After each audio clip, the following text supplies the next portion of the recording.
ગુજરાતની ઘણી એવી પ્રખ્યાત ગાયિકા છે જેઓએ પ્રેમમાં પડીને કોર્ટ મેરેજ કર્યા છે, પણ તમને જાણીને નવાઈ લાગશે કે જ્યારે આ કલાકારોએ લગ્ન કર્યા ત્યારે સોશિયલ મીડિયા પર ભારે ચર્ચા અને વિવાદ પણ થયો હતો।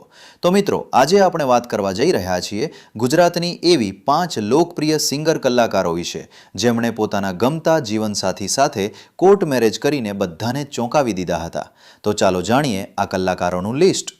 નંબર 1 પર આવે છે ગુજરાતી લોકપ્રિય ગાયિકા ધરતીબેન સોલંકી।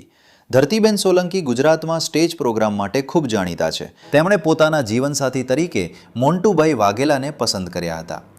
ધરતીબેન અને મોન્ટુભાઈએ કોર્ટ મેરેજ કરીને પોતાના નવા જીવનની શરૂઆત કરી હતી। તેમના લગ્નની ખબર સોશિયલ મીડિયા પર વાયરલ થતા ઘણા લોકો આ વિશે ચર્ચા કરતા જોવા મળ્યા હતા। હવે વાત કરીએ નંબર 2 ની। બીજા નંબર પર આવે છે ગુજરાતની ખૂબ જ લોકપ્રિય ગાયિકા કિંજલ દવે। કિંજલ દવેના ગીતો ગુજરાતમાં જ નહીં પરંતુ વિદેશમાં પણ ખૂબ જ લોકપ્રિય છે। તેમની સગાઈ ધ્રુવીન શાહ સાથે થઈ છે અને હવે જલ્દી તેમના લગ્ન થવાના છે। આ સમાચાર સાંભળીને ફેન્સ ખુશ છે, પરંતુ સાથે સાથે સોશિયલ મીડિયા પર ઘણી ચર્ચાઓ પણ જોવા મળી રહી છે। ત્રીજા નંબર પર આવે છે બેવફાના સોંગની લોકપ્રિય ગાયિકા કાજલ મહેરિયા। કાજલ મહેરિયાના ગીતો ગુજરાતમાં ખૂબ જ વાયરલ થતા રહે છે। તેમણે અલ્પેશ ઠાકોર સાથે લગ્ન કર્યા છે।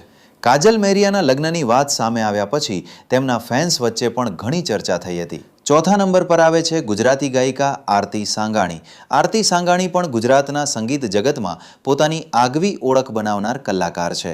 તેમણે દેવાંગ ગોહેલ સાથે લગ્ન કર્યા છે। તેમના લગ્નની વાત પણ સોશિયલ મીડિયા પર ચર્ચાનો વિષય બની હતી। અને હવે છેલ્લે નંબર 5, કિંજલ રબારી। કિંજલ રબારી પણ ગુજરાતની જાણીતી ગાયિકા છે। તેમણે અશોક ચૌધરી સાથે લગ્ન કર્યા છે। ખાસ કરીને અત્યારે તેમના લગ્નની ચર્ચા સોશિયલ મીડિયા પર ખૂબ જ થઈ રહી છે અને ઘણા લોકો આ વિષય પર પોતાના મત પણ આપી રહ્યા છે। તો મિત્રો, આ હતી ગુજરાતની એવી 5 સિંગર કલાકારોની માહિતી જેમણે પોતાના જીવનસાથી સાથે કોર્ટ મેરેજ કરીને લગ્ન કર્યા છે।